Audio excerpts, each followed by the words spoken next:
Well, it's Friday, and I'm terribly sorry to report that Dr. Robert Heinemann, our usual Friday guest, and a very popular one at that, can't be with us today. Bob's come down with a very bad cold. So in his place, we have arranged for Don Devine, very important figure in the radio in the in the Reagan administration, very important figure. Next on News Talk, AM 1480 WLEA, the Newsmaker Show with Kevin Doran. Don Devine knew Ronald Reagan and worked for Ronald Reagan. And your job, as I remember from our last interview, the Gipper told you to go in there and cut all these civil service jobs, which made you probably a target in Washington. About right? Yeah, well, I sure got the target. They used to call Reagan the Teflon president, but we're the ones that got all the grease, the hot grease splashed on us. I know I've asked you in the past about what kind of a guy Reagan was, but I can't resist it again because I meet more and more people now, even Democrats, who say, "Well, I wish we had the Gipper back." He was a remarkable guy, wasn't he? Well, you know, we can take it from his enemies. When Hillary Clinton and Barack Obama were running for the Democratic nomination, one of the debates they were asked, who is the most transformational president since Franklin Roosevelt? And both of them had to agree it was Ronald Reagan. Yeah. I mean, if you can get that kind of credit from your opponents, that's pretty good as far as I'm concerned. And I remember once I had the great honor and privilege of speaking with Ed Meese at some length, and he told me what a personally very nice guy Reagan was. Yeah. Yeah, I mean, Reagan, I remember one cabinet we were going in and trying to restructure some of the welfare programs, and one of the people at the table, kind of a liberal there, said, "Well, you know, I think that little part there could negatively affect widows." The president says, "We'll stop here. You guys go back and check that out, and we'll deal with this later." I mean, he was so compassionate. You know, and still he was able to make tough decisions. That's the incredible thing about this guy. He was the most decent guy you'd ever meet, and he also could make tough decisions. There aren't a lot of people like that you meet. No, not at all. And there aren't any Gippers out there. I was talking to a fellow the other day, an elderly gentleman. He said, you know, you might meet a Reagan once in a lifetime. For president, you might have him once in a lifetime. Or maybe once in a century, huh? Yep. No, that's it. You don't get them very often. Maybe we'll get another one, but of course it wasn't so easy for most people to see that about Reagan either. Now, I knew for a long time he was a super person, but people, you know, they call him the great communicator today as if he kind of talked his way out of everything. When he was running for president, people on his staff, well, we were worried. The media every day would call him the gaffer. He'd make gaffes, you know, take off on the Gipper, the role that he played in the football movie about Rockney. But, I mean, he made gaffes because he told the truth, and they didn't understand that. He was really a wonderful man. Now, Don Devine, who worked for Ronald Reagan, how many jobs did you cut? Jobs that they say now, oh, you can't possibly cut that. How many did you cut? 100,000 non-defense slots, really. The number of employees that actually went out was much less. But we got rid of those slots, and we didn't fill them back again. So we really got rid of 100,000 jobs. I thought it was very interesting when they were interviewing people coming off the trains in Washington, going back to work after the temporary and partial shutdown. And to a man and to a woman, they said, well, you know, I enjoyed this time off. I was able to do this, and this, and this, but I guess I'm getting ready to go back to work. It sounded to me like if in private business, it would be just the opposite. Oh, my Lord, I've lost this much money. I've got to do this. They don't seem to care too much, do they? Well, of course, they get paid for it. Congress always backs down in the end and gives it back to them. All the cries and complaints, very little gets done.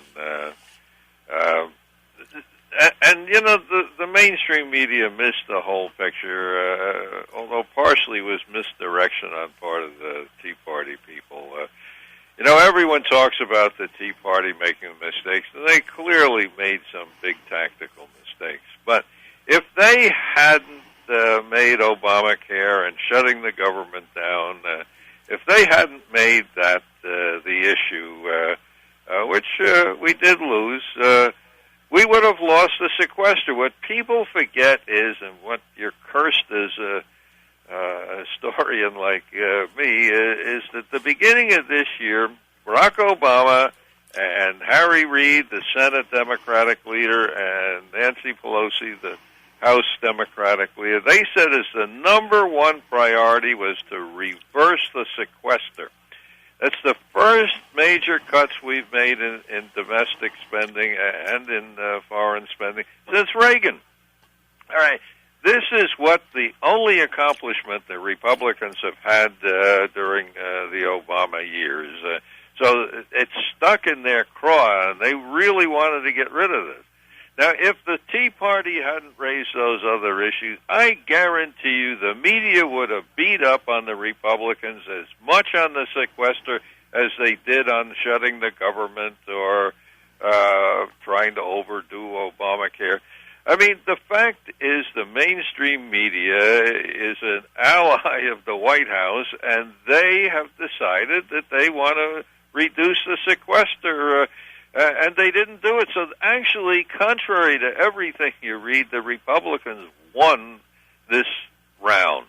The problem is the next round, this committee, the big problem that's set up by this present agreement is setting up this budget committee, and the Democratic co-chair of the committee at the first meeting with the Republicans said, our main goal is going to be to reverse the sequester. Hey, the Democrats are so good at keeping on message. That's what they started the year to do. That's what they're going to end the year to do. And unfortunately, a great guy, Paul Ryan, the Republican congressman from Wisconsin, ran for vice president.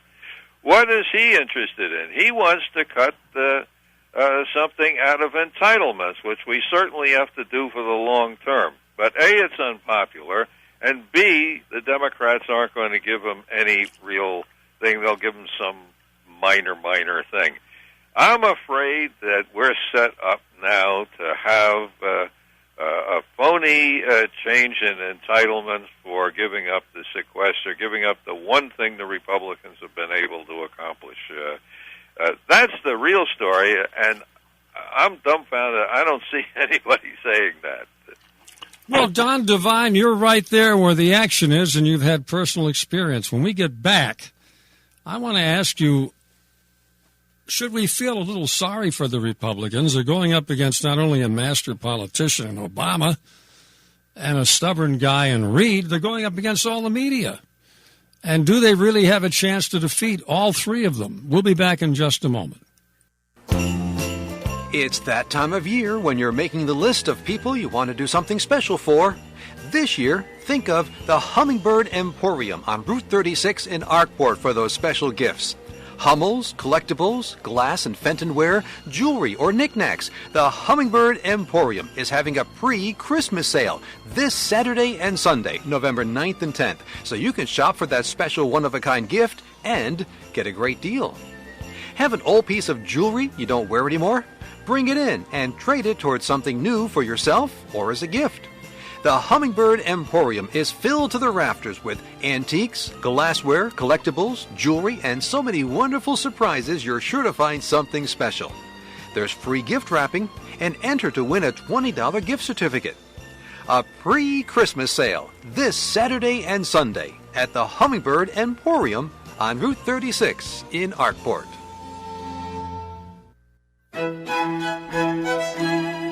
Don Devine, who worked very closely with Ronald Reagan,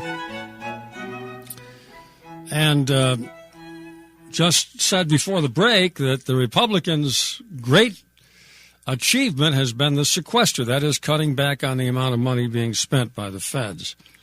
Democrats want to end that, and he's afraid maybe they will before the year is out. Now, let me ask you that question I mentioned before the break, Don Devine, if I may. All this, by the way, I'm sure is in your book, America's Way Back, how to get us straightened out, huh? Yeah, it is. It's all there. And, of course, you can get into a lot more detail there, too. I'm asked for people that want to challenge, want to understand how we got where we are, how the Constitution can get us out of it. Yeah, if they'd only pay attention to it. Now, right. The question I posed is, the Republicans always have an uphill fight. A lot of people are happy about that, I'm sure.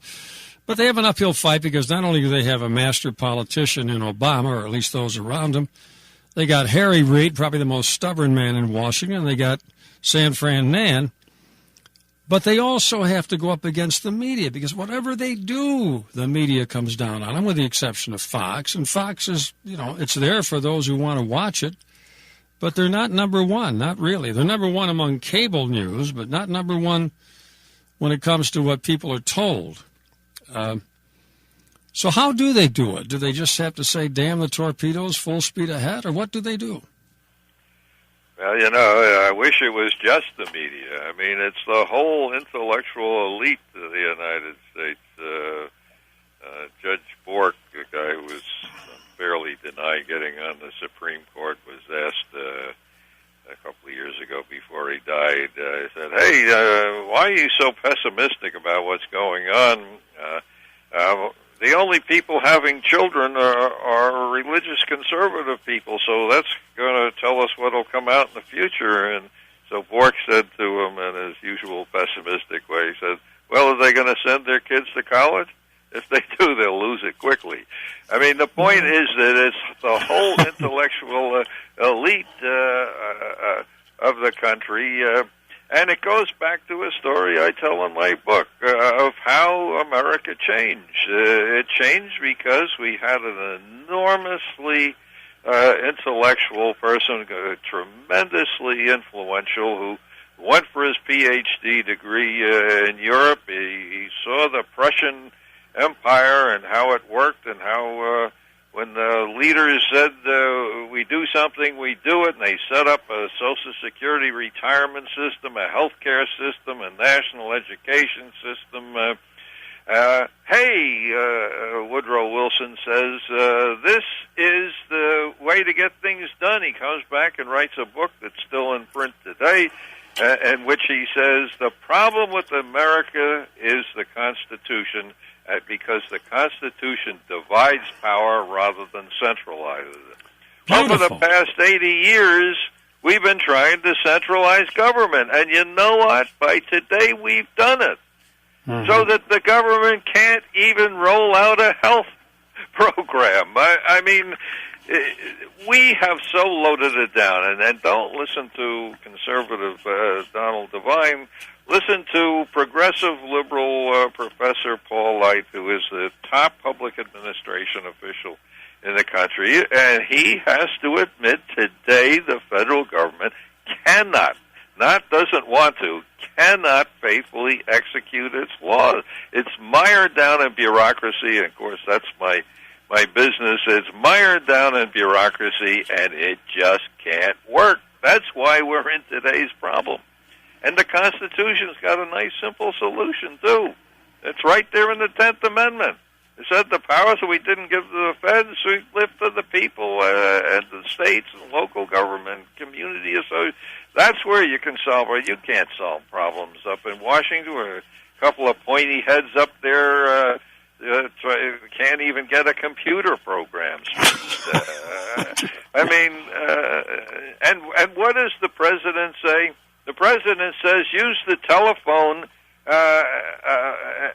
and go visit them. Why didn't he say use the Pony Express and quills? I mean, let's admit the federal government can't get into the 21st century unless we make dramatic changes about taking away all we've given it. It can't do all the jobs it's been given.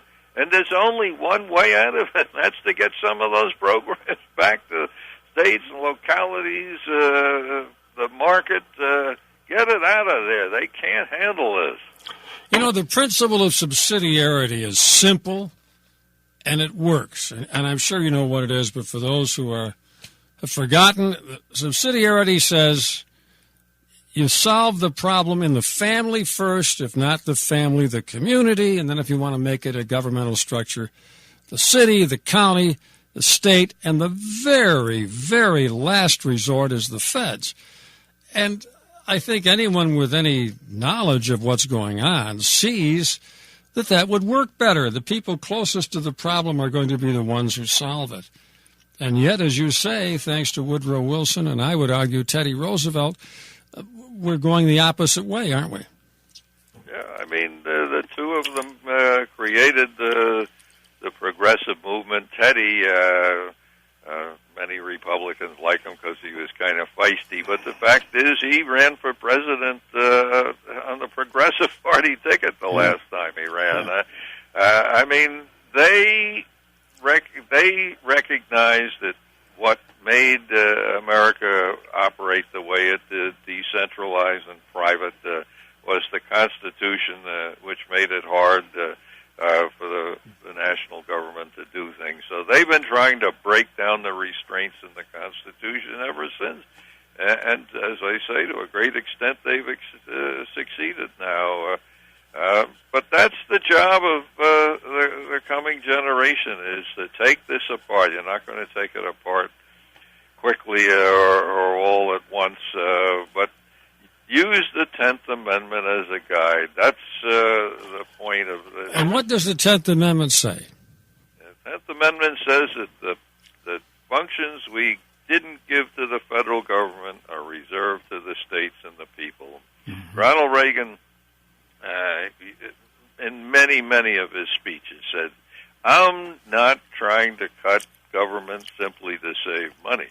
I'm trying to cut government to get power back to the states and the people, quoting the 10th Amendment. I mean, that is what our job is. Reagan tried it, was somewhat successful for a while, but unfortunately got a bunch of progressive presidents after that, of both parties, I may say, who thought that, just if they could get in there, they're smart enough, they really know how to fix all this stuff.